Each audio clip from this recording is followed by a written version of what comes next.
হ্যাঁ আমি জানি তো, মামামকে জ্বালাতে খুব ভালো লাগে তো। মামামের এখন খাওয়ার সময় হয়ে গেছে, তাই আমার বাবা এখন জেগে আছে, তাই না? শুধু দুষ্টু করছো, এত দুষ্টু কেন করো? এত দুষ্টু, হ্যাঁ এত দুষ্টু করছো, এত হাসি, হ্যাঁ এত হাসি কোথায় ছিল? হ্যাঁ হ্যাঁ দুষ্টু করছো, তাই?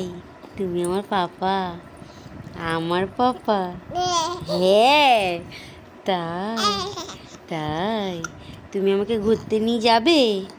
কোথায়? কতদিন ঘুরতে যাইনি, কতদিন। তুমি আমার পেটেতে ছিলে, তাই জন্য। জানো, তুমি সেটা জানো? হ্যাঁ, তুমি বড় হও, আমি আর পাপা আর তুমি তিনজন মিলে বাইকে করে ঘুরতে যাব। সত্যি? তুমি সব জানো? হ্যাঁ তুমি সব জানো, আমার সোনা পাপা।